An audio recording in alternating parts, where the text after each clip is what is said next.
Good morning. I'm Robert Dooley, Dean of the Gary W. Rollins College of Business at UTC, and I want to thank you all for joining us in this virtual setting. In looking at the registration list, I'm so pleased to see many teachers, school counselors, administrators, and students from local high schools, as well as high school students from across the state. We also have a number of UTC students with us as well, and I want to thank you so much for taking the time to be with us. This is the second annual Empower Your Future event, which is designed to spotlight careers and opportunities in economics and finance for young adults, especially women. This program will show you the many ways in which these disciplines touch our lives. Programs like today's forum are key to the continued growth and success of our region. Our goal in the Rollins College of Business is to prepare the region's future business leaders by providing our students with the very best classroom instruction combined with hands-on learning in the business world. We're so fortunate that our business community helps support that goal by sponsoring and participating in events like this one, by providing scholarship support and providing mentoring, job shadowing, internships, and real-world research opportunities for our students. Thanks to their engagement, our students graduate with the knowledge, real-world skills, and support they need to succeed. Today's forum is made possible by the support of a number of regional business partners. I would like to thank the Federal Reserve Bank of Atlanta, the Trust Company of Tennessee, Financial Executives International, Mercer University, and AHS Consulting. Throughout this morning's event, we'll be sharing some participant polls and ask that you answer those questions as they pop up. Our first participant poll should be showing on your screens right now. We want to learn a little more about you, so please take a few minutes to answer the questions.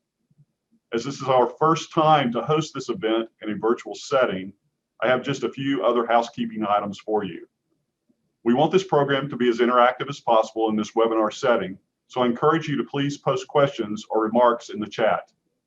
Should we experience any technical difficulties, you can leave the webinar and log back in using the same link. Thank you again for taking time out of your day to be with us, and I hope you enjoy the program. Welcome to Finance and Economics at UTC's Gary W. Rollins College of Business. What is economics? Economics is the study of scarcity, of how people use limited resources and respond to incentives in making important decisions and choices. What is finance? Finance is the art and science of managing financial resources. It involves the study of money management and the process of acquiring needed funds. Finance and economics help us understand historical trends, interpret today's headlines, make predictions, study human behavior, and explain social phenomena. The Finance and Economics programs at UTC develop in students the ability to think critically and analytically about the world around us. Good morning. I am Bento Lobo, head of the Department of Finance and Economics at UTC.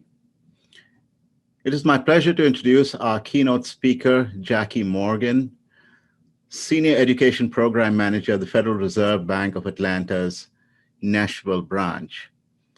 Jackie is recognized as a state and national leader in personal finance education and is a sought-after professional for her financial education expertise. She was appointed to the Tennessee Financial Literacy Commission, the National Economic Inclusion Advisory Committee, and the MTSU Economics and Finance Advisory Board. Jackie also serves as board member and previous 3-year president of the Tennessee Jumpstart Coalition for Personal Financial Literacy, which was recognized by National Jumpstart as the State Coalition of the Year under her leadership. Additionally, Jackie trains educators, develops curriculum, writes articles, and conducts outreach related to personal finance, economics, and career development.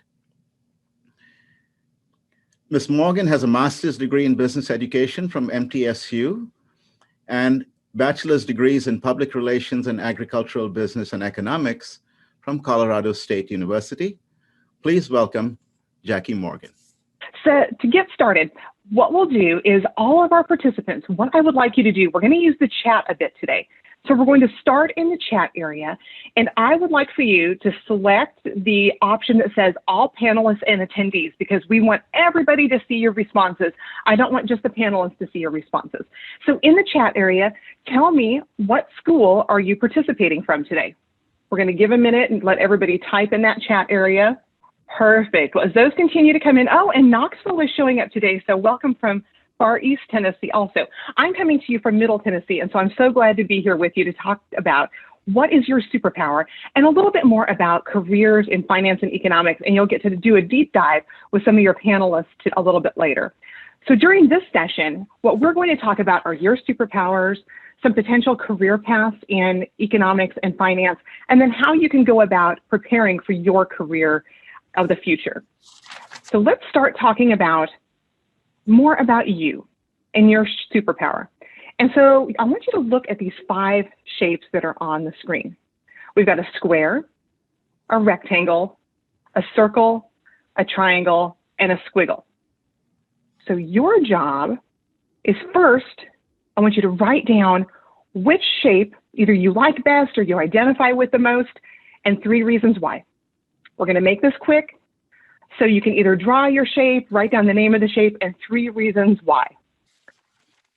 So pick, I want to hear, are you a square, a rectangle, circle, triangle, or squiggle? Okay, and after you have that part completed, in the chat area, to all panelists and attendees, I want you to share which shape you are, and also at least one of your reasons why you chose that shape. And so I want you to observe for a minute the differences and similarities in some of these.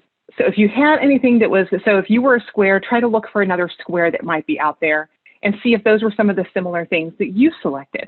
And what we're going to do is go on and look at, tell you more about your shape and why, what that means about you. So for those of you who said you're a square, you can see on the screen here a little bit of information about each one of those. It generally means that you're organized. You like rules and structure. Sometimes, though, you might have trouble making decisions because you're the kind of person that always wants more information so that you're fully aware of all the details that are out there, and you're very concerned with details. Any of you who might be a rectangle often means that you're courageous. You're very systematic in how you go about things. You want things done right and the proper way. But at the same time, you also like variety and don't always like doing the same thing. For those of you who were triangles, generally a born leader, very competitive and goal-oriented, and like that work hard, play hard mentality. For our circles, you're that social type, and you just want everybody to get along, very communicative, talking out issues, and you also smile a lot. And then for our squiggles are our creative types, usually kind of off the wall. They have great intuition, very expressive with what they do, and they get bored with regularity. So in the chat, tell us, how'd we do? Did you see similarities from what you wrote down to what you're seeing here on the screen? Let us know. Do you see those similarities? And did any of you identify with more than one shape? Because I'll tell you what I am. I'm a triangle with squiggly sides. It's kind of how I see myself, because I've got that creative side, but I'm always very goal-oriented. And it's amazing how this quick activity can tell you more about that. Yeah, and so we have one here that says very much that everybody is seeing, that it's amazing how you pick that shape. And generally, it's very much like your personality and can tell you a lot. But these can also mix as well. So what does this mean? What it means, a little bit, yeah. And so a lot of other folks are saying, somebody else is saying they're a circle and a squiggle. So kind of like me, maybe that mixing 2 shapes as well. And it's a lot of people are that hardcore shape. They're saying, yep, through and through, I am this way. So what does this mean? Why does this matter? Because those are your superpowers. And that's what we're talking about today, right? What it is that you're good at, what skills you have that are valuable, and how that can tie into your future career. So let me go back to the previous slide. So a lot of people get hung up on, I'm not good at. And it's okay, because one of the things that really made a difference for me was a book and a program called Strength Finders that focused on what I'm good at and understanding what are not my strong points, but knowing that that's okay that I'm not strong at those. I need to really focus on what I'm good at. So if you're a square, own that square shape. We need people who are logical and like routine. Be that circle. We need people that can help us to work things out. And we also need those creatives and everybody else. So those superpowers, how do they connect with your future career path? So today we're talking about economics and finance. And what we're going to look at now is how your shape could tie to some potential career paths. So what we have on the screen are some things that may tie. Now, it doesn't mean that you have to be this or should be this necessarily, but it's maybe some things that if you're this shape, you might want to explore what this means. So for our squares, you might want to think about doing things like a financial analyst. An economist might be a really good thing for you to look into being. A data analyst or a financial controller, lots of options. Our rectangles, budget analysts. People who are squares and rectangles generally love doing budget work. So this would be a good thing for you. Maybe a credit analyst or some other sort of analyst type work. For our triangles, thinking about if you could be a financial attorney, maybe doing some other research or a policy analyst. Our circles, financial planners, because they work with people. They help people achieve their goals, and that's what our circles are often all about. Or being some sort of consultant that helps businesses work through their issues. Or some other public sector consulting, whether it be taxation or government spending, lots of options for our circles. And those squiggles, so maybe doing a financial trainer, being a reporter about economics and finance, or thinking about being a real estate agent or a community development analyst. So lots of great options here. So hopefully some of you might be already considering some of these paths. And if not, I challenge you to think about looking at these and what it might look like for you to go from where you are to getting into UTC and getting in the right program here so that they can help you achieve your goals and moving forward. So those are some careers. That's just like the tip of the iceberg. And there's so many more that wouldn't even fit on the screen today. And the other good news, look at that 5%. There's some great growth outlook. So that means good job prospects in economics and finance careers. So they grow faster than average for all occupations for things in business and financial operation occupations. And that's what the estimated career growth is between 2019 and 2029. So great opportunities there. A lot of other career areas are not seeing that sort of growth at this time. So where do you find these jobs? I'm going to talk a little bit about the Federal Reserve where I work, and then you'll hear from our panelists about some of the places where they have worked, and you can tie in and think about what jobs that they have there. So at the Federal Reserve, we're the nation's central bank. We're essentially the bank for banks. You can't have an account with us, but your financial institution may have an account with us. We help make sure that the financial system is stable and conduct the nation's monetary policy. We also make sure that financial institutions are following rules. We help with payments as well. So when you're writing a check or making an electronic payment, we help with that. And then also help with the consumer protection and community development part. The way that we're set up is we have offices across the United States. We have 12 districts.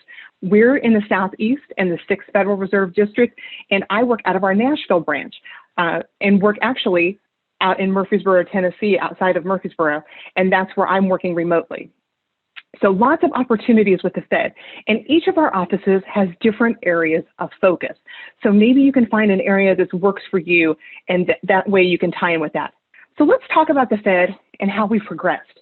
I'm so excited that I can show you this picture of our women leaders at the Fed, because we have 3 of our 12 Federal Reserve banks have women presidents. So you can see their pictures there. All are doing great things in each of their offices. And at the Board of Governors, we have 2 female leaders as well. So lots of great representation at the very senior levels of the Federal Reserve. And you don't have to even rise to that level. If that's your goal, we want to help you get there. But we want you to think about all of the other opportunities that are available as well. At the Atlanta Fed, I'm excited to show you this picture because this picture looks much different than when I started. So let's talk a little bit about our Atlanta Fed leaders. our group looks really different than when I started 20 years ago. So more female representation, more minority representation at our very senior levels. And I think that's exciting because we have diverse perspectives in everything that we're doing at the Atlanta Fed that helps make us the best organization possible.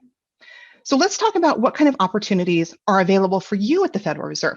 So we have over 1,700 staff that work in the Southeastern United States, either in our head office in Atlanta or in one of our branch locations. So lots of career opportunities in the areas that you can see on the screen. So tons of divisions that we have in which to work. And we need you, and all of our organizations working in economics and finance need you and need your skills. So if you want to know more about the careers we have available at the Fed, you can see our web address down there at the bottom, our frbatlanta.org/about/careers.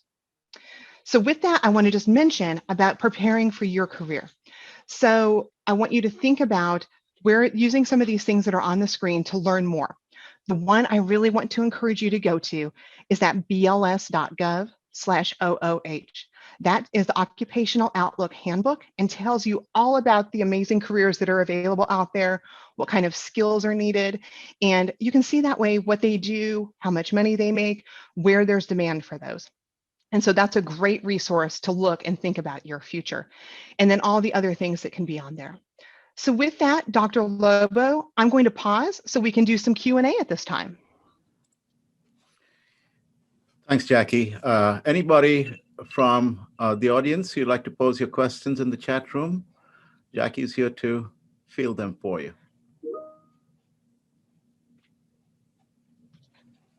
So if you want to know more about careers at the Fed, if you want to know more about what I do, if you want to know more about the shapes, I'm open to answering any of those or whatever's on your mind.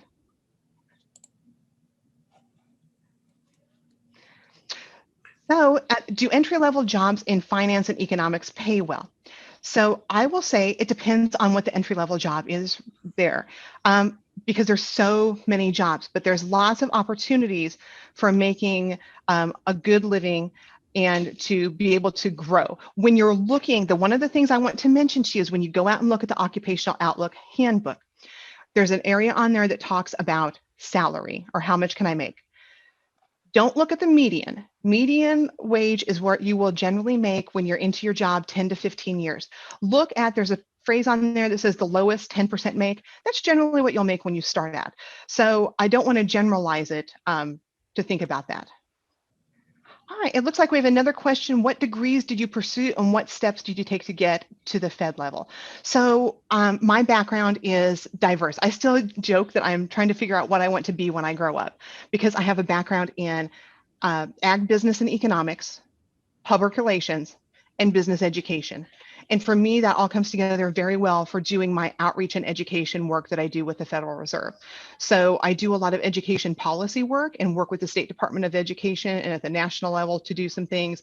I work with our educators to help them be better equipped to teach economics and finance, write a lot of articles. So all of those things come together very well for me. I didn't start in this job. I happened to have the opportunity to move into this job once I was at the Fed. I started in an analyst position. It was a great fit for me, but this was really my passion and where I should be. So again, whether you're interested in the Atlanta Fed or one of our other offices, take a look, see what we have available out there. All right, what do people at the Fed do? Okay, so that's great. And the website to the Atlanta Fed again, sure, let me put that up and then we can talk about what people at the Atlanta Fed do. So there is our career. So we do a variety of things. One of the things that we do is we monitor the health of the economy. So we have a whole division of economists that focus on that, about what's happening in the economy. We have some folks that even go out and get real-time data from business leaders to help analyze what's happening in the economy. So that's one really big and important thing that we do. Some of the other things that we do, so that would fall in our research department. And Dr. Agnoli, who is on Dr. Miriam Quispe Agnoli, who's on as one of your panelists, used to work for the Fed, so maybe she can tell you what she did at the Fed as well during the panel today. And then some of our other areas, operations, we are responsible for doing a lot of work with electronic payments, with check payments, with cash. So the cash that you carry around, we don't print the currency, but the financial institutions put in orders with us because we get the money from the Bureau of Engraving and Printing at the Treasury. And so we then distribute that out to the bank so they can get that out to the general public. So a lot of work in that area. The other thing that's really exciting that we're doing work in now is financial technologies. So working with a lot of organizations that are developing apps and being on the cutting edge. So we need people who are really good in IT as well and understand finance. And that is going to be where you're going to see a lot of growth in the future too. So understanding that finance. Cybersecurity is also growing, most definitely. We see a lot of people that work in our IT areas also doing that. Okay. And then, then tons of other things, people making sure with our risk areas, our supervision and regulation, making sure that we have people that banks are following we write laws and then make sure that banks are following those. So tons of areas just depending upon what you're interested in. Oh, and what is done at the various branches at Federal Reserve Bank of Atlanta. So I'll tell you about Nashville. In Nashville, we have a very small operation. We have 5 of us that are on staff, that are on site, and we have other folks who work at home, but we have probably about 20 people who work remotely, but they work for other divisions of the Federal Reserve, and in fact, other districts. In Atlanta, or in Nashville, we're mainly doing outreach. And so our outreach involves going out and working with business leaders to gather anecdotal information about the economy. So we spend a lot of time doing that and understanding what's happening in the economy here in Tennessee. So that information can go from Nashville to Atlanta, then up to as part of the decision-making process that's made in Washington, D.C. In our other offices, so Miami, for example, Miami does a lot of international regulation for financial institutions. Because of their location, they are able to do that, and so they have a big supervision regulation division. Some of our other offices have more operations based as well, but they're also doing that economic outreach and gathering data about the economy. So lots of great opportunities. And the things that I'm describing for the Fed would be similar as well for a lot of other large financial institutions. They're doing things on information security. They're dealing with operations. They're doing some research. So this is just kind of a microcosm of the bigger econ and finance picture. Well, Jackie, I hope you'll be able to stick around for much of the program today, and folks will have questions, I'm sure, as the program develops. And please chime in as always. I want to thank you very much for sharing your time with us this morning. And everybody, imagine a virtual hurrah for Jackie Morgan this morning. Round of applause for Jackie. Thank you very much. Students of economics think deeply about the world around us, from issues of climate change and the environment to immigration, healthcare, student debt, and social justice. All of these major themes of our times require rigorous economic analysis that enables us to make policy and informed choices. Students of finance grapple with real-world questions every day, such as, how do I make sound financial choices? How can I attain financial independence and retire rich? What steps should I take to manage my student debt and personal finances? What is the stock market? Can interest rates be negative? How can I help others manage their money? And how can I manage and hedge risk? The study of finance develops multiple skill sets and requires both analytical skills as well as creativity. The discipline presents plenty of career opportunities both in the US and abroad and offers you a great chance of success after graduation. My name is Sheena Murray, and I'm a microeconomist in the department. My research tends to focus on individuals and households and how they make choices. A paper I recently published explored how internet has impacting dating, marriage, and divorce. Similar to how the internet has impacted labor markets and job hunting, it has also impacted how we meet people and how we choose between them, or what we might call a marriage market. The internet allows us to meet more people and in a faster time frame. Additionally, it allows us to learn more about those people with relative ease. This can impact who we choose to commit to or if we choose to commit at all. In my research, I examined how the number of high-speed broadband internet connections, as well as mobile internet providers, impacted cohabitation, marriage, and divorce across the US for the last couple decades. I ended up finding that the internet's impact varied a great deal by the size of the marriage market to begin with large cities seeing an increase in marriage populations, but in rural counties that gained internet access, seeing an increase in divorce.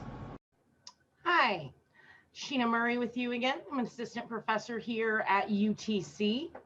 I wanted to talk to you a little bit about the versatility of economics and its applications.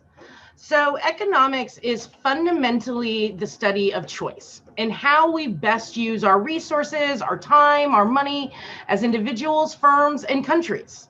In order to make good choices, we must have an accurate assessment of costs and benefits, or the pros and cons of our possible choices. This also means that we can evaluate when choices are being made in bias or discriminatory ways, and when maybe they're bringing about non-optimal outcomes. When we think about the many choices that individuals and societies have to make and ultimately assess, there's a wide range of topics available to study with the tools that economics provides. Recently, economists have made waves by addressing some of the largest issues of our time, from climate change, inequality, job markets, and discrimination. For example, in 2019, thousands of economists and every living chair of the Federal Reserve and 27 Nobel laureates in economics signed a petition to request the implementation of carbon dividends or taxes as a way of placing a price on pollution and using market mechanisms to decrease carbon emissions and climate change. Economists also work in addressing income inequality. One way of measuring income inequality is to look at the mobility over generations of a family. So when children grow up, do they have a higher or lower purchasing power than their parents? Are families doing better or worse from generation to generation? This map shows the probability that a child from low-income parents will grow up to be or earn high incomes. The green areas tend to show high probabilities, while orange and red areas tend to show a lower probability. And if we can better understand why 10% of low-income children in Salt Lake City and 8.5% in Minneapolis have the likelihood of earning a high income as an adult, while in Atlanta only 4.5% do reach the higher quintiles as adults, we might be able to better design cities and address these differences to increase chances for a better life for kids. Now, in an attempt to use this type of knowledge, economists worked with the city of Seattle to run an experiment to see if they could facilitate better use of housing vouchers by low-income families. Now, these maps are maps of Seattle. The yellow areas represent high opportunity areas, or areas where kids tend to move up in income brackets, like the green ones did on the other map. The red dots represent low-income households who qualify for subsidized housing vouchers. Now, for a year, when families applied for housing vouchers, the city administrators either gave them the vouchers they always had before, like in the control group, or they gave them the voucher and provided them with information on neighborhoods where they could use their vouchers that would improve the likelihood that their kids could succeed. As you can see in the bottom treatment group, after receiving that information, a statistically significant number of individuals, more so than in the control group, moved into our higher probability areas, proving once again that information matters. Now, economists have historically done a great deal of work measuring inequality and discrimination in labor markets, when our market's not working efficiently. And when industries have changed, we've tackled some of the impacts and changes of them. Now, economists like to sometimes run field experiments to quantify the impacts of discrimination on hiring practices in high-skilled and low-skilled industries alike. So in New York City and Chicago, hundreds of actors were hired to go to fast food restaurants with an identical resume. The only thing that was different was the race of the person dropping it off. And they found that white applicants were almost twice as likely to be called back. These impacts also translated into higher skilled markets. So a similar experiment was run where they emailed or faxed in resumes with identical skill sets and educations listed, and all that they changed was the name. And applicants with white sounding names had a 50% chance more likely than being called back than those that were deemed a classically ethnic sounding name. Additionally, using this information, Airbnb recently realized they had a discrimination problem, and that minority hosts tended to have lower booking rates than comparable listings in the same neighborhoods owned by white landlords.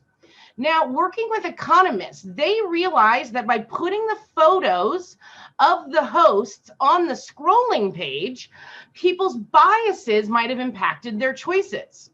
So the economists recommended that they move the photos. So after the redesign, you'll notice there's no longer photos of the landlords on the scrolling pages, and that they're only found, as they were before, on the details, so that guests would have to look through the photos and read the details of the apartment before learning a person's race. And just by moving the photos, they saw a big increase in minority rentals. So we show again that there was some bias being had. Now, another area that economists do a lot of work is looking at gender pay gaps, or pay gaps across races or immigration status. And over the last 50 years or so, women have made some major gains, going from only earning about 60% of their male counterparts up to 80%. And it's not quite as clear cut as assuming that women are just being shortchanged. Economists have broken down these factors that might contribute to the wage or salary differences. So for example, men and women tend to work in different occupations, with women more heavily concentrated in lower paying occupations, where even when doing the same technical industry work, say being a doctor or a lawyer, men are more heavily concentrated in the higher earning positions of those like surgery or corporate law. Additionally, we know that women take time out of the labor market when they have children. So looking at changes in their experience as we take time away from the labor market, we have less hours or less experience, which might lower our wages as well. Lastly, it's also been shown that we as women don't haggle as well as men do. And women might even expect a lower salary going in and sort of work against themselves in negotiations sometimes. So after we add all these in, we do know that the average difference when we just look at male and female salaries is around 20% less for women. But if we start to add in these variables controlling for the differences in education or years of experience, the different occupations we choose and across the board, we actually find the remainder that might be left over to discrimination is closer to about 5 or 7% of those models. Now, these are just a few examples of work that economists do. If you like solving problems and analyzing the complicated issues of our time, economics provides powerful tools that you can choose to apply them to. We offer a broad range of classes and topics that you might be interested in.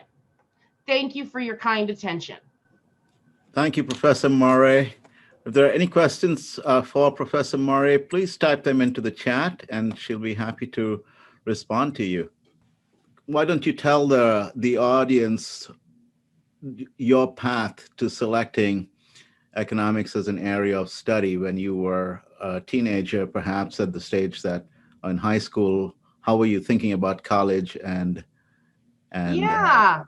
what you would want to do later? I definitely did not come in thinking about economics. Like many students, I didn't have a lot of exposure in high school.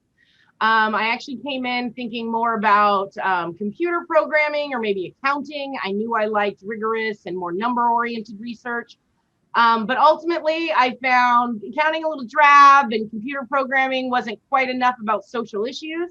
And when I ended up taking my first economics class, it just spoke to me. There was sort of an element that they applied a logic to problems that I had always applied myself when I considered decisions.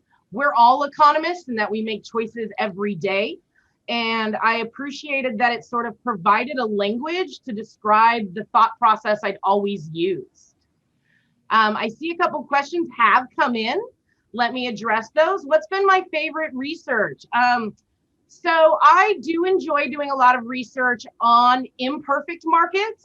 So in markets that don't have good information or trading, which is where I did get very interested in marriage markets. There's not really a price to say. We match on different traits and tendencies.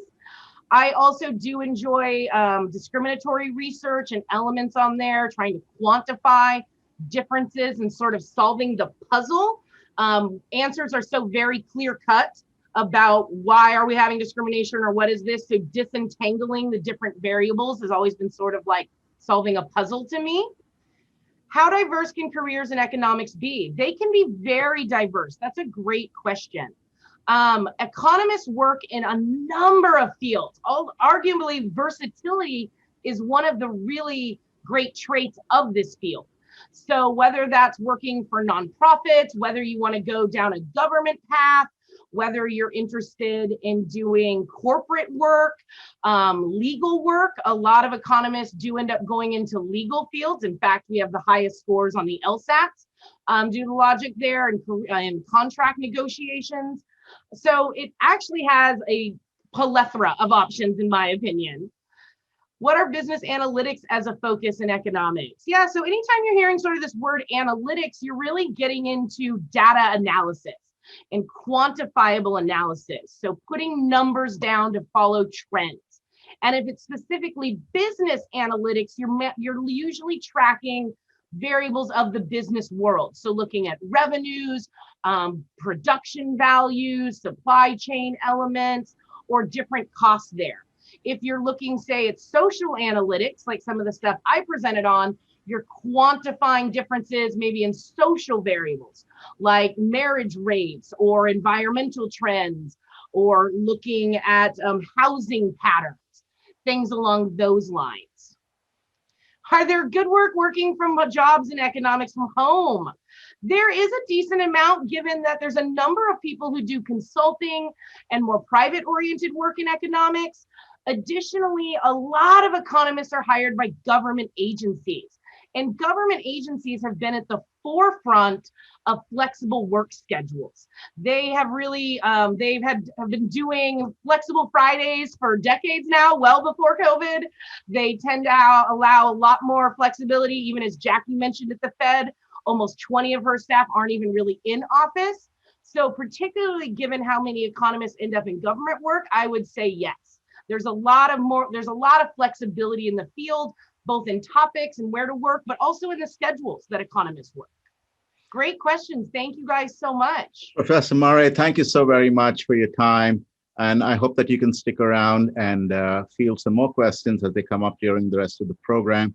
At this point, we will pause your session and move on to the next. Thank you. I think having more women in finance is key. We want to better mimic the outside world to better serve all users of the financial system. And I think the best way to do this is to have a diversified decision-making process. And you diversify the decision-making by having a more diversified workforce supporting it and doing the analysis behind it, so we can have better funding, better investment, better cash flow available, with the hopes that that provides just the best progress and the best chance at economic growth and financial stability and opportunities. And so I invite you to join more women in finance. It's important to have more women represented in economics and finance because these are fields that are critical to every organization across all industries. Often, people with training in these areas are making crucial decisions in their organizations, and more well-informed decisions are made when more diverse voices and perspectives are represented in the decision-making process. It's important to get women involved in finance as we bring a new perspective to the major. We add value and diversity to the field, which in return provides benefits for all parties. I believe that any woman can succeed in finance. Hi, I am Dr. Hunter Holzhauer, a finance professor in the Rollins College of Business at the University of Tennessee at Chattanooga. In my work, I look at one of the most exciting current investment trends, sustainable investing. Sustainable investing refers to any investment approach integrating environmental, social, and governance or ESG factors into selecting and managing investments. This is done primarily through a process called screening. Negative screening is a form of ethical investing that excludes socially adverse industries like tobacco, alcohol, and firearms. In contrast, positive screening is a form of impact investing that includes select investments that have a direct impact on positive social change. Why am I researching sustainable investing? The answer is that sustainable investing is the fastest growing investment trend in the industry, and it now includes over $17 trillion. That's trillion with a T, or roughly 1/3 of all investment assets under management. Younger generations, especially millennials and Gen Zers, are leading the charge, with over half considering social factors when making investment decisions. Moreover, 2/3 of millennials and Gen Zers view sustainable investing as a way to vote for their values. In short, sustainable investing is not just about making more money, it's also about making your money mean more. Next in our program is a panel discussion, and it is my great pleasure to introduce our panel moderator, Dr. Lenora Brown, a colleague of mine. Dr. Brown is a professor of economics here at UTC and teaches courses in macroeconomic theory, public finance, and money and banking. Dr. Brown did her undergraduate studies in Jamaica before coming to the US, where she earned her doctorate in economics from Georgia State University. She's a much-loved teacher, and her research has been published in leading economic journals. Dr. Brown and her panelists will discuss why it is important for women to study economics and finance. Please be sure to enter your questions and comments in the chat. And now, please join me in welcoming Dr. Lenora Brown. Thank you, Dr. Lobo. Okay, so good morning. And today I have three other persons on my panel. They are Miranda Carr, Miriam Kispe, and Amna Shah. And so let me just give you a brief background on each of the panelists. And as Dr. Lobo mentioned earlier, we'll be talking about why is it important for women to study finance and economics. So first up, we have Miranda Carr, and Miranda is the Chief Investment Officer at the Trust Company of Tennessee. Miranda earned her bachelor's degree in business administration from University of Tennessee and a Master of Business Administration from Columbia Business School with a focus on finance and economics. Miriam Kispe is an Associate Professor of Economics at Mercer University, that's down in Atlanta. And prior to joining Mercer, she spent 15 years as a research economist at the Federal Reserve Bank of Atlanta. And least but not last, I have Amna Shah, who is an entrepreneur and has founded AHS Consulting in 2013. And what I really like about Amna, she grew up in Pakistan and she moved to the US at the age of 16. Maybe I wouldn't do that, but she moved here at the age of 16 and pursued a full-time job, all while going to school full-time. So for our panel discussion, I'm going to ask each of my panelists a couple of questions, and they're going to be responding. So first up, I want to start with Miranda. So Miranda, I know that you're in finance, right? So why did you study finance, and why do you think there are fewer women in the field, in this field, relative to other fields? Sure. So I studied finance. There are so many different options and career paths, and I knew that I liked math and reading and history, and I think finance just brings it all together. So if I can talk about three just briefly, starting in investment banking. Investment banking is where you use your skills that you learn on how to value a company, and then you help other companies that want to buy companies or small companies that want to sell themselves. So that's a really interesting field. I then want to talk about wealth management. So this is what the trust company does as a firm. We help individual families. And so there's a focus on budgeting, planning for big long-term goals like retirement or saving for college for your kids or grandkids. And so that's a really interesting field if you like to work with people and you like to help people make decisions with money. And then what my role is currently is on the investment side. And this is where I've spent most of my career. It's making the investment decisions on how to invest money. So keeping up with stocks and bonds and the economy, doing a lot of reading, informing that with history. That's what I spend my day doing. On the question of women in the field, I think there are probably a lot of reasons why we're underrepresented in finance. I think if you watch any movies about Wall Street, you don't see a lot of successful women in finance in those roles. And I also think that just not having a lot of women in the field, there aren't a lot of role models. It's hard for maybe young women to picture themselves in those roles, especially with the perception that it's a lot of work, a lot of hours, which is true in some parts of the industry. But I think it's definitely changed. So 20 years ago, when I was thinking about my major and starting school, in my finance classes, it was mostly men. And when I asked them about what they were going to do after graduation, it was go work for their dad. And so their dads were in the business, and so they were in the business. My dad was not in the business. My parents didn't even go to college. They don't even really understand what I do. But I think it was just attractive to me to be able to combine all of those different skills. And when I look at the industry now, we do see more female leaders at the very top, right? The head of Treasury in the US, the head of the central bank in the US was a woman, the head of the ECB, the European Central Bank, now a woman. So we are starting to see more in public life, which is really encouraging. We're also starting to see more companies have women at the top. And my company actually was founded by a woman, and there's a lot of women in leadership there. So I am encouraged with where it's going, but I do think that there are some reasons why we're still underrepresented. Okay, thank you for that. Miriam, do you have anything to add to that, or do you want me to just jump into your questions? You'll need to unmute yourself, I think. Yes. Yes.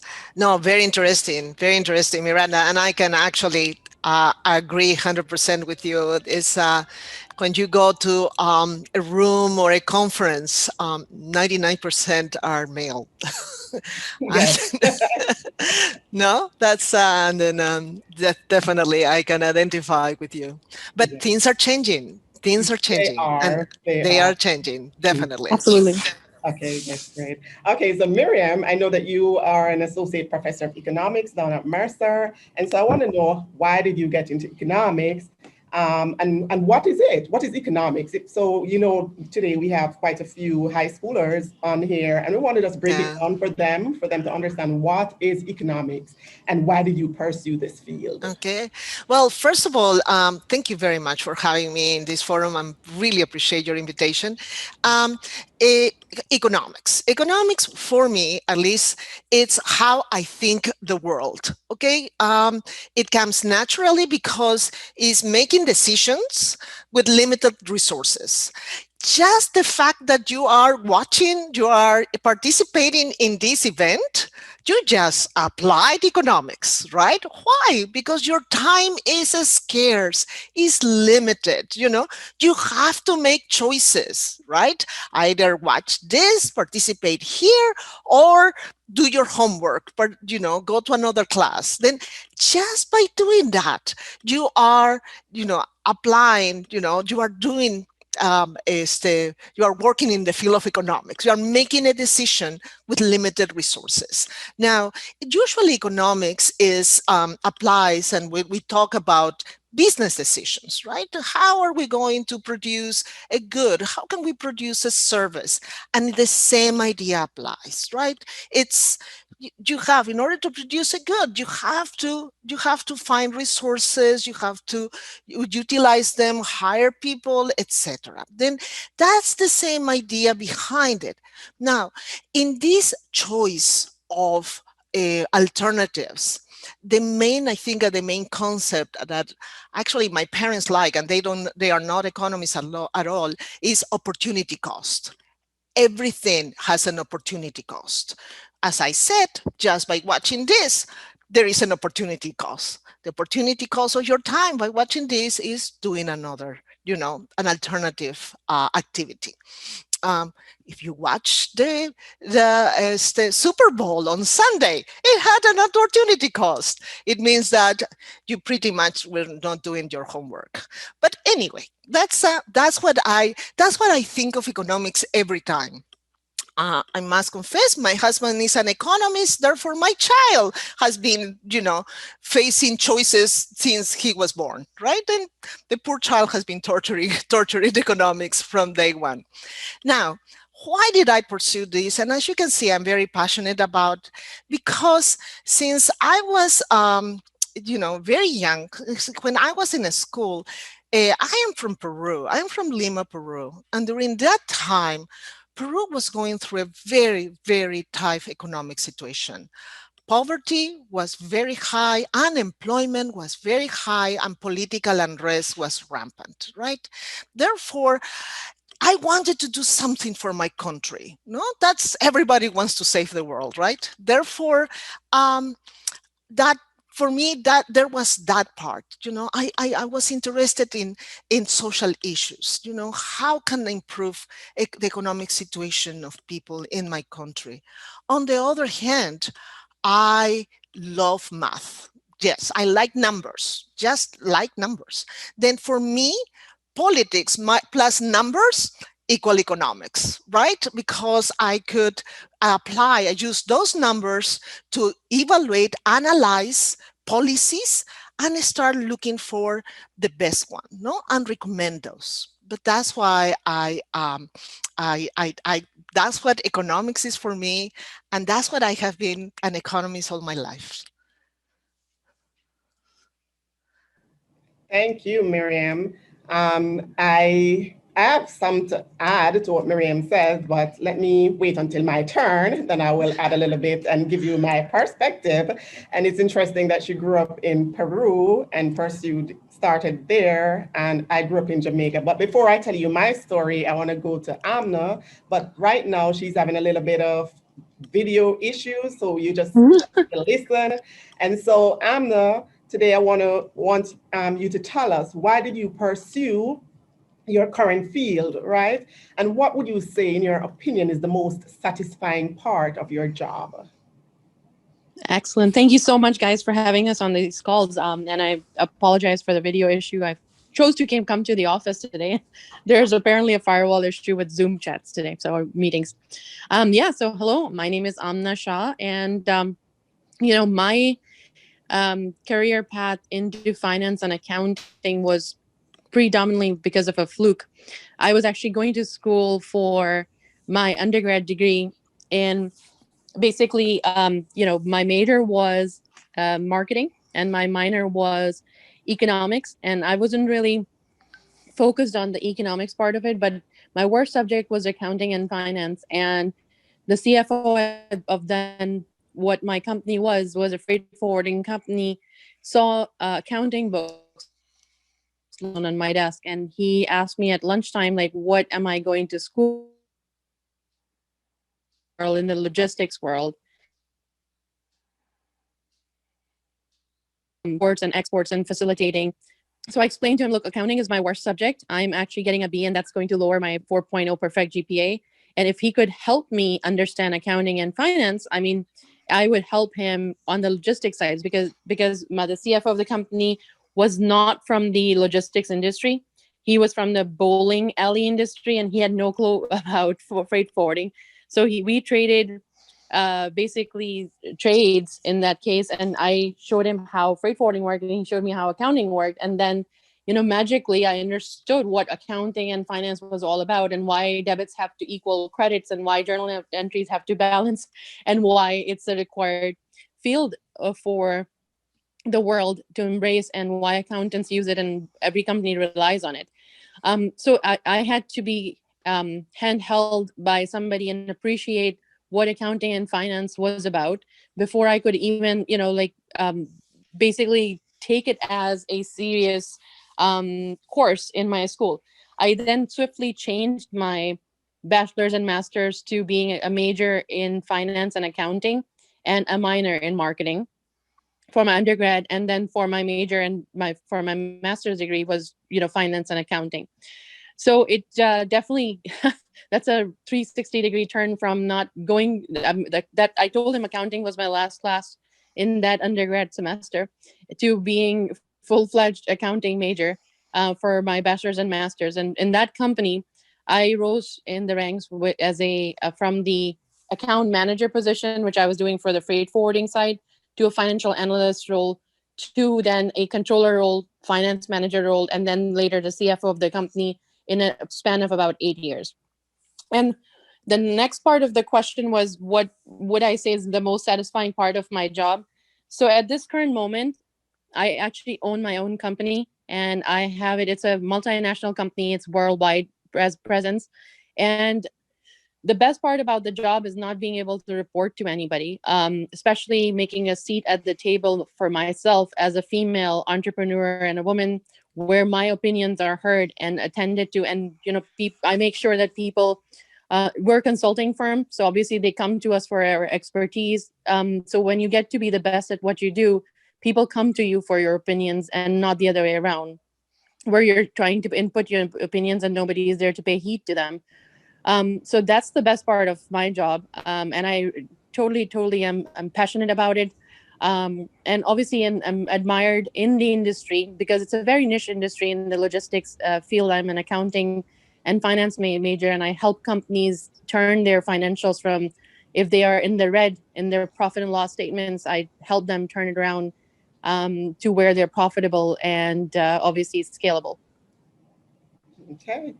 Thank you, Amna. You're welcome. So just to move it along, because I think our time probably is coming close to an end. So why did I pursue economics, right? And I want to talk about some opportunities for degree holders of economics. So my story, I'm from Jamaica, and my story is probably similar to most of the other panelists in that my parents, both mother and father, they never went to college. As a matter of fact, they only went to 6th grade. And they stopped. But I remember as a little girl, my mom used to take me with her to the bank to deposit her little money. And one day when I went into the bank, she was saying to me, you have an aunt who's a bank teller, and I always loved seeing the bank tellers. They were so beautiful, and I was like, oh my God, these people. And it was a prestigious job in Jamaica, by the way. So I was like, oh wow, when I grow up, I want to be a bank teller. Anyways, time went on, and I did my qualifying exam to go to university. And of course, I'm still on that bank teller path. So I'm saying, okay, I'm going to do accounting because that's what my aunt did, and I need to follow in her footsteps, I didn't want to do what my parents did, and I was like, listen, I want to do what my aunt did, and I want to be a bank teller. And so I went into university, applied, and I applied for accounting to start, and I went there and I started my first year. So in Jamaica, it's a 3-year program, not 4 years. Like here, it's within 3 years we have to finish our degree. And so in the first year, you do like the same gen ed type classes, and I did the introductory accounting classes as well as the introductory econ classes. And for some reason, when I took my first econ, which is the principles of macroeconomics, which is one of the courses that I teach now, I was just so taken aback. Like the professor just made it so much fun. And I was just so interested because I was like, in my mind, I was like, how did he know, like, for example, he's telling us that, oh, when the output of the country grows, then then more people are employed. I was like, how does he know that? Like, so I was so curious. I was like, okay, how they know these things? And so I started reading more the news, like economic news, and and I was like, when I listen on the radio and they would be talking all these stuff, I'd be like, how do they know how to connect these things? How do they know to connect output with employment? How do they know these things? And then I was like, all right, let me see. But to step back a little bit, it was that professor in my macro class that did it for me. And at the time, I was a full-time student, but I also had a full-time job. And I remember now in my second year, you start doing like now your intermediate classes, and those classes were offered during the daytime. But then my job would only allow me to go in the evenings. And I was like, oh my God, I'm at a crossroad now. And it just so happened that I was just a contract worker and they were downsizing and I was the first one they let off. Of course, I was mad when it happened because I was like, oh my God, I need this money. But for some reason, I was like, I don't know, maybe God has something else planned for me and I don't know where I'm gonna get the money to continue, but I'll just go, I'll just do what I have to do. And again, my parents, by then my mom died and my dad was the only one and he doesn't make a lot of money. He was like what you call a correctional officer. And I was like, I don't know. But anyways, I had a group of friends who were coming on a program here in the US and they said, if you come with us, you can make some money. And that's for another day. But let's just get back to let's just get back to it. And I started going to the classes during the daytime. And of course, I never have a job anymore. So I was now available and fully committed to pursuing this degree. And I remember I would go to the library days in, days out, just working at it. And in the end, I end up doing better at my economics classes than I did at the accounting classes. And again, that was because of that one professor that I met at the principal's level that just really just took it away from me. And I was like, okay, I think this is what I want to do. Now, also, I want to tell you about some of the opportunities that I've had with this econ degree. So when I finished my undergraduate, I went to do my graduate work in Jamaica as well, but they only have up to a master's program.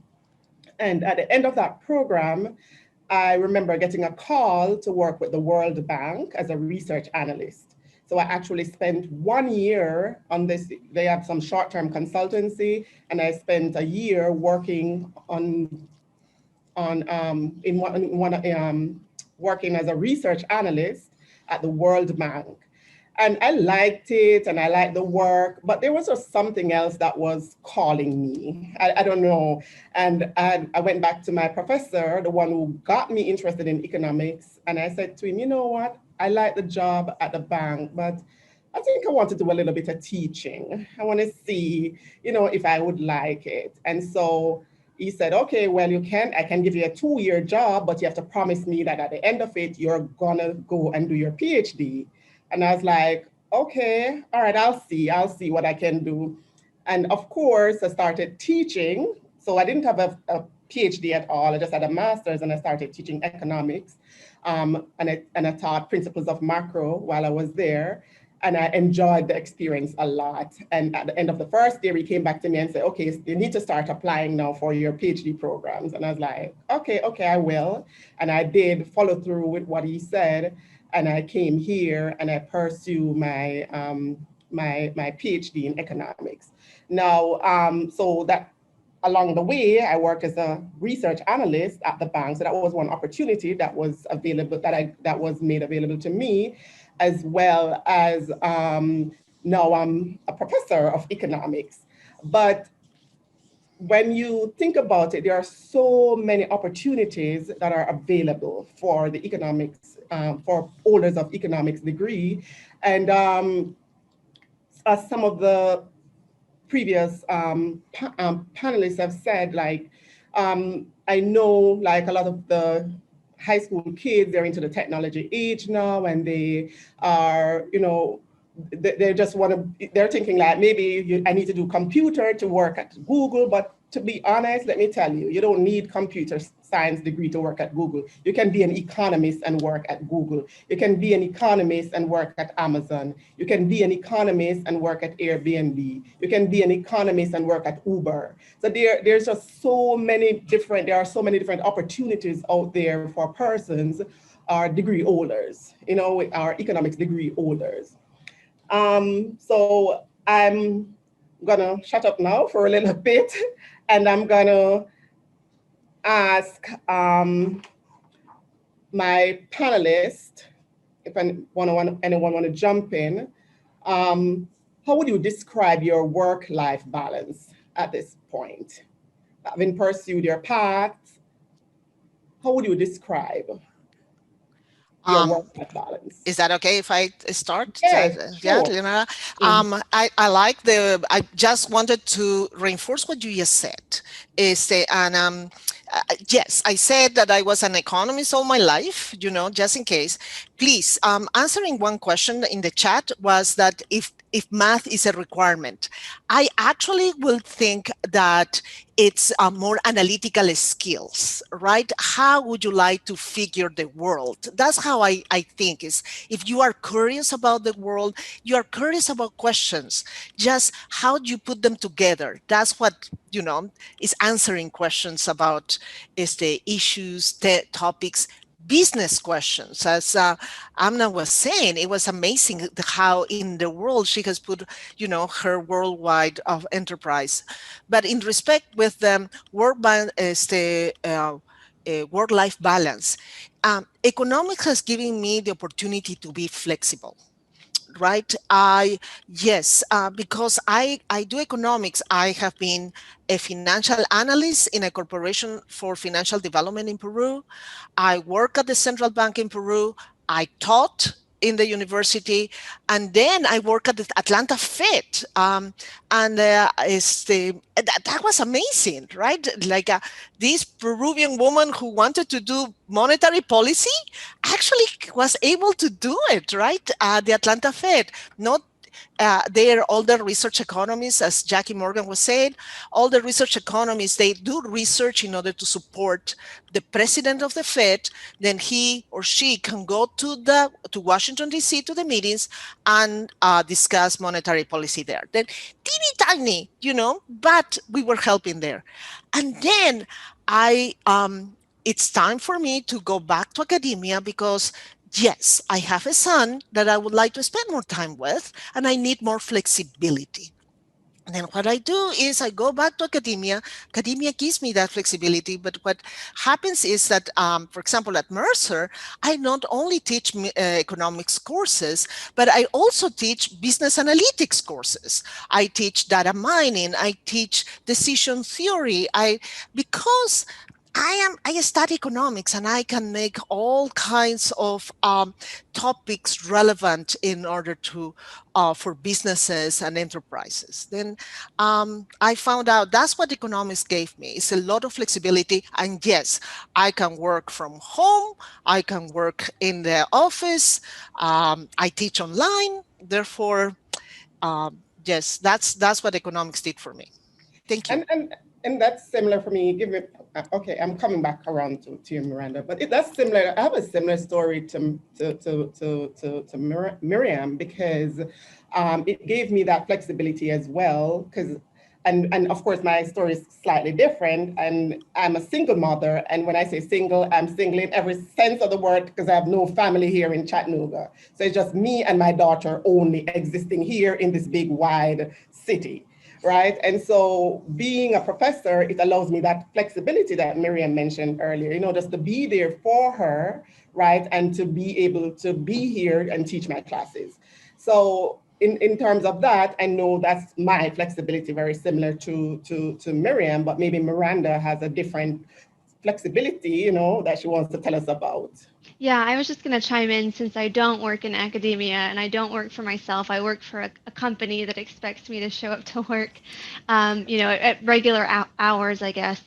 I think that the work-life balance, it kind of ebbs and flows depending on where you are in your career and which career path you take. So I would say if you are starting out in investment banking and you want to be at the top level, there's not going to be a lot of balance your first years out of school. It's probably going to be similar to doing a residency if you want to be a doctor and compete at that level.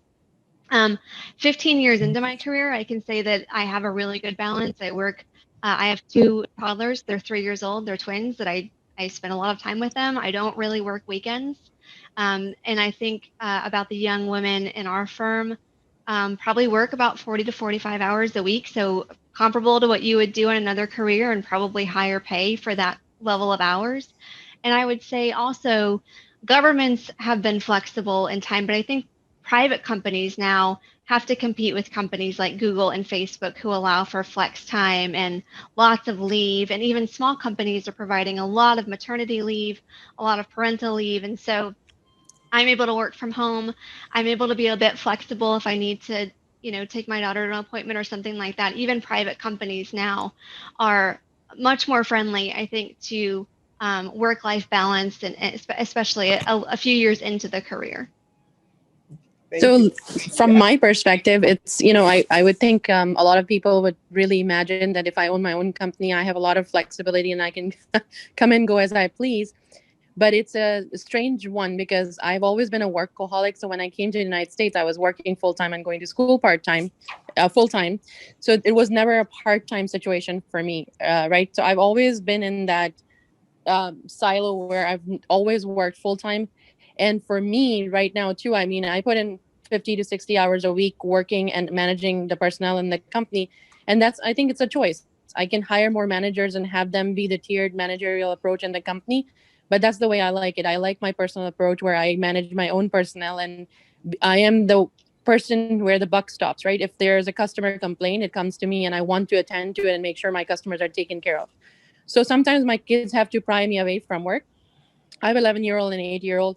And so it's a little bit different. I mean, I know you guys have said that, if you own your own company, it's a bit easier and you can be more flexible about your hours. But it's the complete opposite when it comes to somebody who's cognizant about their company and what they want their company to be as far as the rapport in the real world for that company. So, I think we're short on time, so I'll turn it back to you, Lenora. Thank you. So we have a question here, I think, in the chat. And it says, is it realistic to get to the top level without connections? Yes. I had no connection. Remember, I told you both of my parents only had 6th grade education. So there is completely no connection. But of course, networking, after a while, you get to know other people and, stuff like that. But Miriam, do you want to say anything? Yes, definitely. My parents were not economists. Actually, when I told them that I wanted to study economics, they said, what do you do with that? And this is a long time ago. But no connections. Come on, I'm from Peru, I just came straight. But Dr. Brown, if I might, if you don't mind, bring to the attention of the panel a couple of questions that are in the chat before we run out of time. One question had to do with all of you seem to have a background in math or a love for math. And the question is that a prerequisite to make it in finance or economics? Or can you do it otherwise as well?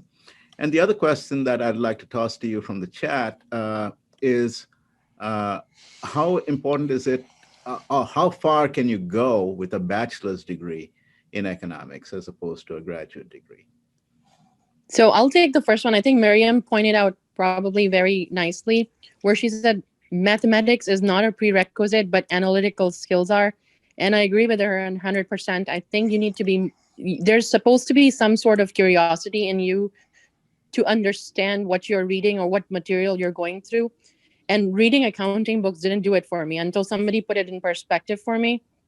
So if you are pursuing a bachelor's in either of these competencies, like accounting, economics, finance, or even mathematics, I think you need to also understand how to apply it in real life and see if you can get an internship where you can apply it in real life, even if it's a free one, just to understand and see if that's the right, career for you. So I think that's my 2 cents on that one. Anyone to add anything? Okay. The only I would like to say, with a bachelor's degree, you can go far away. It's after you get your degree, it all depends on how you are applying that knowledge and skills at work, right? And what do you would want to do with it? Now, I must confess, taking into account the statistics from the Bureau of Labor statistics, then I must confess the students that have a master's degree now have a more job stability than the bachelor's degree. Also, they might have a higher income. But once again, it's many people have a bachelor's degree and they continue, and they can be.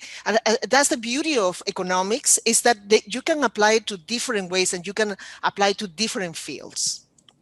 Yeah, and just real quickly, I'd say the same is true in finance. So I didn't have any connections. I just got a degree and a major in finance and started out with a job and just kept moving up with more and more responsibility. And after 10 years, I went back and got an MBA because I just wanted to continue learning and expand my network, really. But I would say the really nice thing about a degree in finance is you don't actually need to go get a master's if you don't want to teach. There are plenty of portfolio managers that high levels that don't have a master's. There's a certification in the industry that you can do self-study, and you don't have to go back to school. You can do, it's called the CFA, which I did, and you can rise very high with just an undergraduate major in finance, unlike something in history or English, perhaps, where you really have to have a master's degree to do well in those fields. I think in finance, you absolutely don't.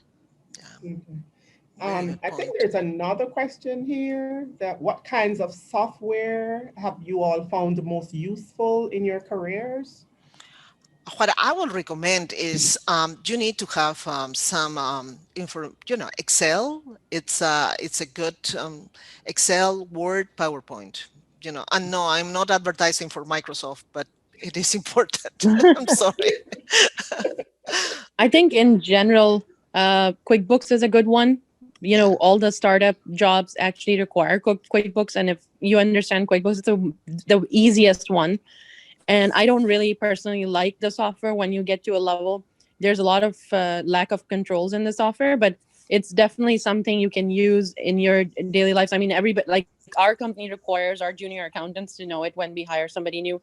So it is definitely handy to know QuickBooks and to have that concept. So I think one of them would be that. And then if Peachtree, if you've done that, but Peachtree is the least, popular one out of QuickBooks. And Peachtree, if you know QuickBooks and you know Excel, VLOOKUPs are very, very important because they will, help you analyze the data in different tables and formats that you like. So I really, when I'm interviewing somebody, I like to understand and know that they know how to do VLOOKUPs and have a good general sense of using Excel for sure. And then QuickBooks as a requisite for our company. And Bloomberg, just a quick shout out on the finance side.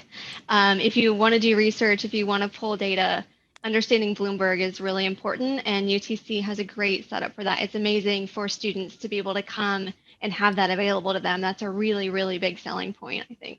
Miranda, that's a perfect segue for our next element, where we're going to be talking about career opportunities in finance and some of the Bloomberg stuff that we do here as well. Thank you so very much, Lenora, Thank you, Miranda, Miriam, and Amna. It's been fascinating hearing you guys present your varied experiences and backgrounds. Thank you very much. Audience, you're welcome. Virtual round of applause for our panelists. Thank you. At UTC, you will have multiple paths to studying economics and finance. We have majors in economics, financial economics, business finance, and investments. We have minors in economics and personal finance. Our students also pursue the Chartered Financial Analyst, Certified Financial Planner, and Certified Business Economist professional designations. You have an opportunity to make a career in a variety of different fields, from the private to the public sector, in the for-profit and non-profit sectors in areas such as wealth management, banking, consulting, and public policy.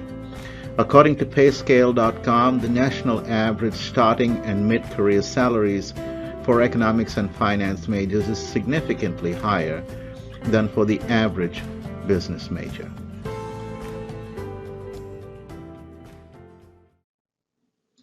I am Claudia Williamson, the Scott L. Probasco Jr. Distinguished Chair of Free Enterprise and Professor of Economics at the University of Tennessee at Chattanooga. My research studies how free markets create opportunities that allow individuals to succeed. Specifically, my work is at the intersection of applied economic development and political economy. My most recent research illustrates that countries with pro-market cultural values foster entrepreneurship and innovation, create a friendly business environment, and adopt laws that equally protect both men and women's economic rights. As a consequence, these countries achieve higher levels of economic prosperity. My research also examines the effectiveness or ineffectiveness of development policies, such as foreign aid. A common finding in my work is that many technical experts approach economic development as a social engineering problem. What I mean by this is that development experts take a top-down, central planning view to problems that require local experimentation and on-the-ground knowledge to create solutions. Take lack of electricity, for example. Over 10% of the world's population have little to no access to electricity.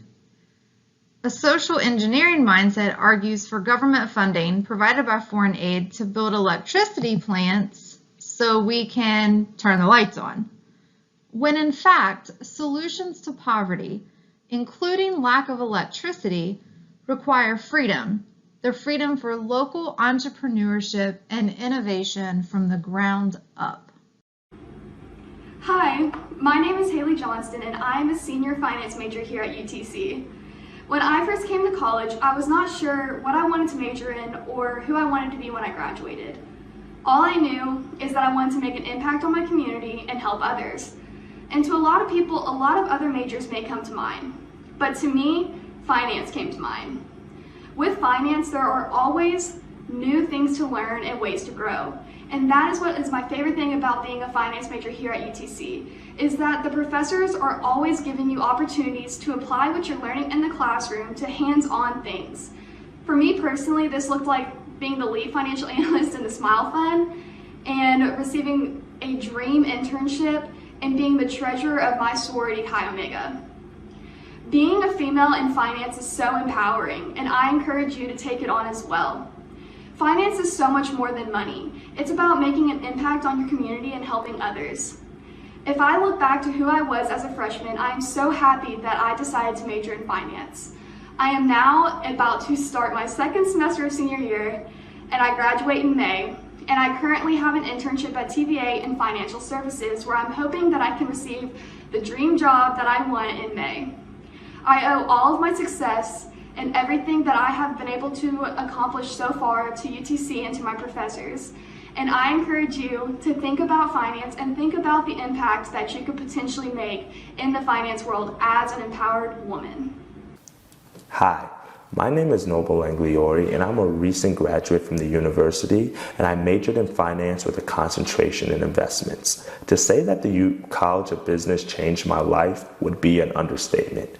Why? Because when I arrived on campus, I was a young boy who didn't know anyone, but the College of Business developed, nurtured, and cultivated me into a businessman. The finance and econ faculty, resources, and organizations such as the Smile Fund, Trading and Investments Club, Financial Management Association, and so many more made me find my love for business and helped that boy who didn't know a single soul turn into top mock Homecoming King and win numerous business awards. But that was just success while I was in college. Now, post-college, that development has continued to grow. My networking that was provided through the College of Business helped me grab my first professional job as a financial consultant, and now I'm an entrepreneur who's running my own company. But alongside several of my other business ventures, I'm business partners with the very same individuals that I was sitting in finance classes with, and I've created lifelong investments and lifelong relationships. So now the future is yours, not only because you're starting your college journey, but because you're a woman. Women in the finance industry are what we need, and you are the future. And I'm telling you, there's no other better place to do this and to grow your knowledge and love for the business world at the University of Tennessee, Chattanooga, at the Gary Rollins College of Business. So you are the future, and I'll give you two things to do. Get involved and apply yourself. If you do those two things in the finance and the econ department, I guarantee you success will come your way. You're the future. Make it happen. Hello, everybody. I'm Dr. Christy Wan, Professor of Finance in the Rollins College of Business.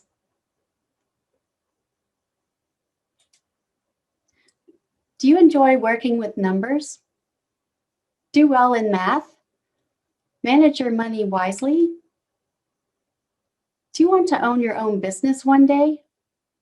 If that sounds like you should consider getting a finance degree.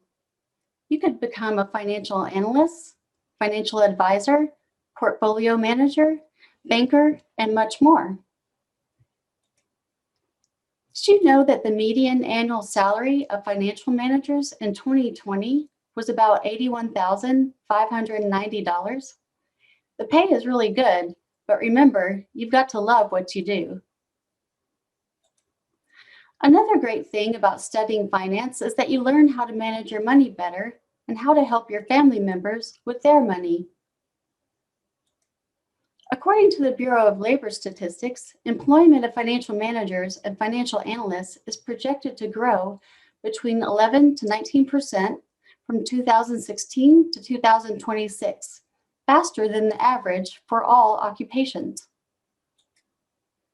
Also, compared to those who don't go to college, college graduates earn over $1 million more during a lifetime of working. And the rate of return on a college education is estimated to be between 15.9 to 18.25%. Wow, that's an awesome rate of return. Even if you don't want to major in finance, learning personal financial skills will help you get what you want out of life, whether it be a new car, a house, or an early retirement.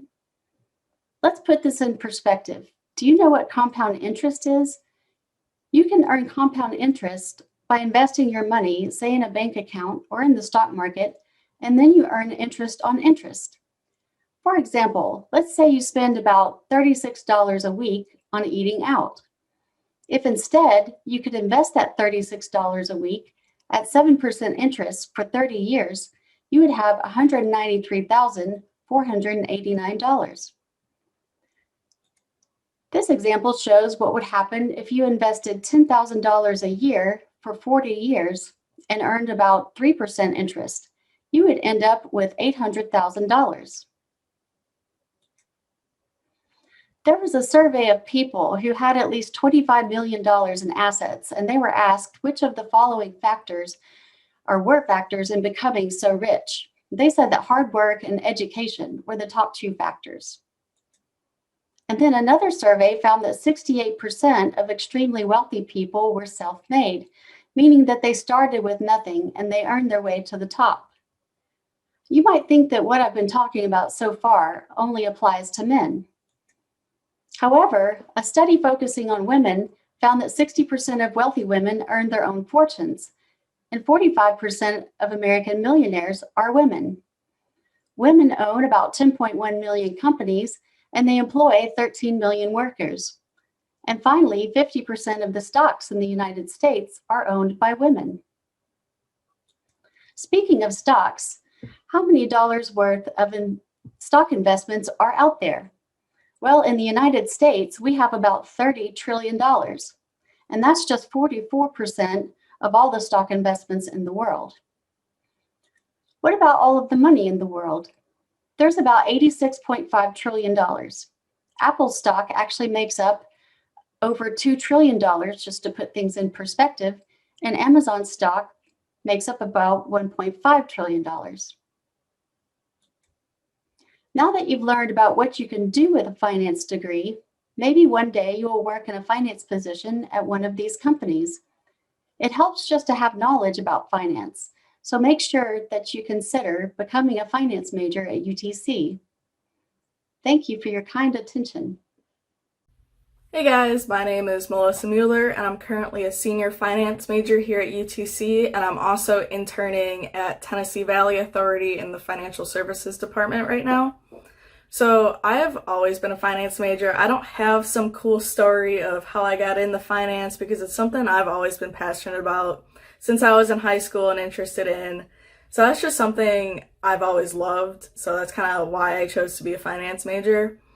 But I always thought if you majored in finance, you would go be some financial analyst at an investment bank or investment firm, and your only way of getting better was, oh, you got to move to some big city because you got a bigger, better job.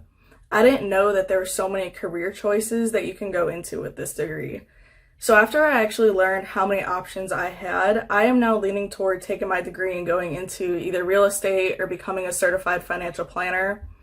So long story short, just take the time and learn about how many options you have, because you never know, you can take this degree so many places and you might find your dream career, dream job. So I just highly recommend majoring in finance and seeing what you can do with it. Is economics for you? Majoring in economics might be the right choice for you if you like to use analytical reasoning to study behavioral patterns, policy problems, or business practices.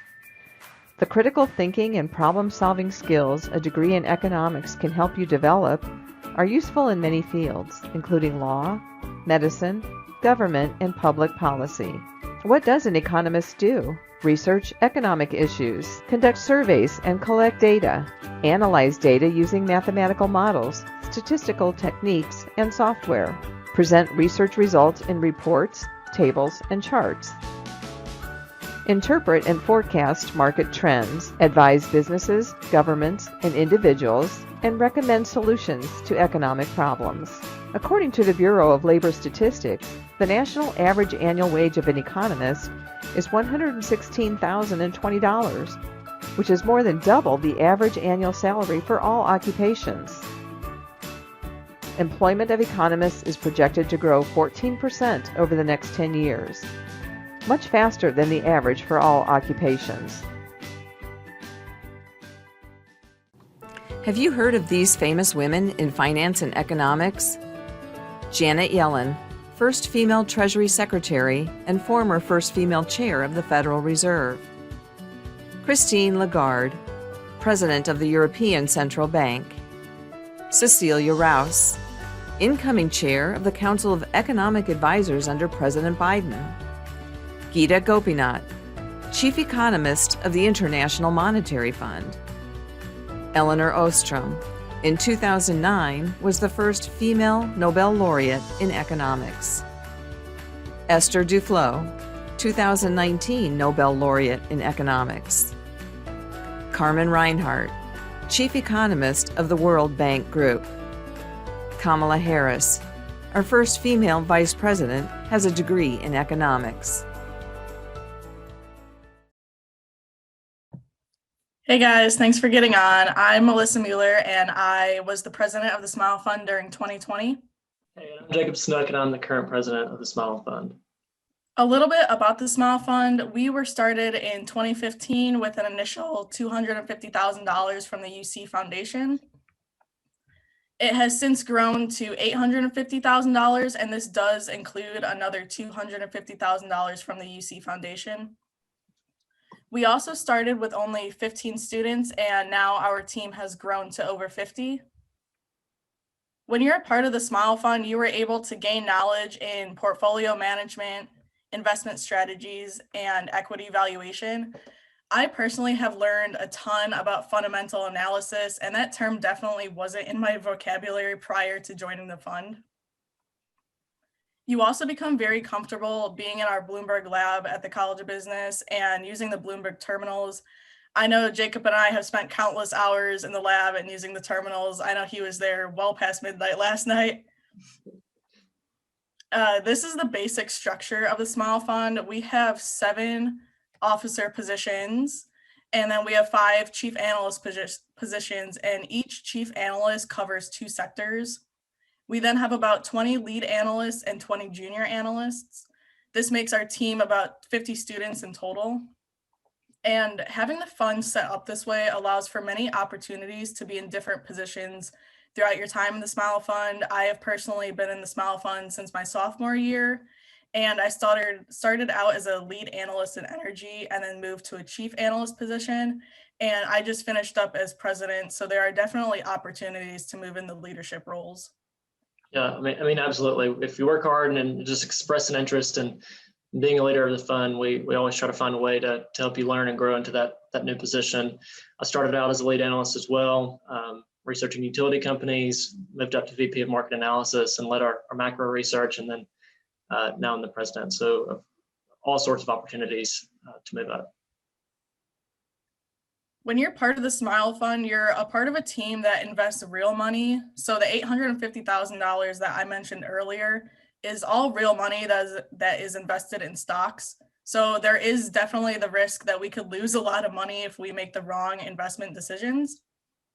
This was the fund's performance during 2020, and we use the S&P 500 as our benchmark and compare our performance to that. So when we say that we outperformed by 11.9% in 2020, we mean that we did better than the S&P 500 by almost 12%. As part of the Smile Fund, you get the opportunity to present in front of our advisory board at the investment strategy meetings, which we hold about twice a semester. You also may get the chance to compete on our CFA Challenge team, which we have won the past 4 years, and Jacob is a part of this year's team, so let's hope to keep that winning streak going. We also have won 2 global equity research challenges in a row. And lastly, you get the opportunity to attend Game Forum in New York, and this is an awesome experience. I personally haven't been able to go, but I have a lot of friends that have gone and they loved it. Yeah, and like she said, our advisory board has professionals from all over Chattanooga, the Atlanta, Nashville area, connections in New York and Texas. And so we have a wide reach, just being able to network with all those people. They're great mentors to us, and they've really helped a lot of Smile Fund students go and pursue careers that they love. The last thing we want to talk about is what the Smile Fund can offer you. One of the biggest things is that you manage real money. Like I said, that $850,000 is all real money. The fund also prepares you for future jobs, your upper level or senior level classes, and professional certifications. You also get better internship and career opportunities. You form lasting bonds with team members and stronger relationships with faculty. And finally, you get the opportunity to network and present in front of local and national investment professionals. Yeah, I mean, Melissa and I joined the fund over 2 years ago, working together and just researching on the energy team.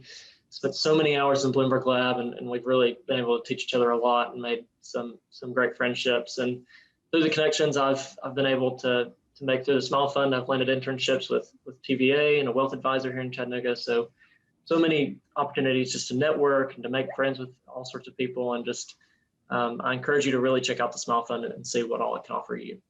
But thank you everyone for your attention. Hey, Jacob and Melissa, thank you so much. And while we wait for questions from the audience, I would urge you to talk a little bit about the kind of skill set, that students need to bring to the Smile Fund. Here are a bunch of, let's say, high school students, and they're thinking about this as an opportunity for them. Somebody had asked previously, do you need to have strong math skills? And if you fail to have that, is that an automatic disqualification? What do you think? What's the most important thing people need to bring to the Smile Fund?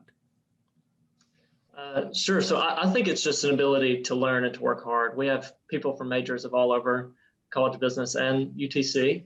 And so if you're willing just to come to our workshops, come to our meetings, have a discussion, then a lot of what we do is taught through our workshops. And so I think if you're interested in the research and the content, regardless of what skill set you have, I think that we can work with anything really. Yeah. And I think this ties in also with something that one of our panelists, Miranda Carr, said earlier, right? I mean, you just need to have an analytical mindset. You have to be curious about things and be asking questions, and the specific skills will come, right, as you start to explore that. Why don't you talk to our audience a little bit about the Bloomberg Lab and how you all use it? So the Bloomberg Lab is we used to call it the Fishbowl before it got renovated, but it is a lab in the College of Business that has about 12 to 15 computers, and we get to use Bloomberg terminals, which is a huge resource, and we are very grateful that we're allowed to use them, because the knowledge and resources you have just through that terminal and what you can gain is huge. So you become Bloomberg certified when you join the Smile Fund. It's a little training course, we call it, that you have to go through and teaches you the basics of the terminal.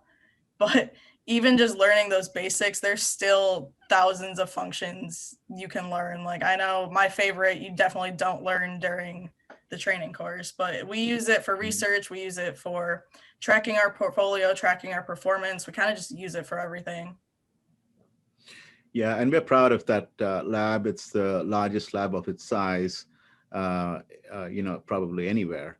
And so our students use that quite intensively. Hang around for the next few minutes if there's any questions for you. But otherwise, thank you so much for your presentation. Absolutely. The Gary W. Rollins College of Business boasts a state-of-the-art Bloomberg Lab. The 10-terminal lab is among the largest in the country. The Bloomberg terminals provide real-time information on economics and finance. They enable students to conduct cutting-edge research on stock, credit, and foreign exchange markets. Our students get certified in Bloomberg market concepts and position themselves favorably in the job market. At UTC, the Department of Finance and Economics offers you an exciting and innovative approach to studying in these fields.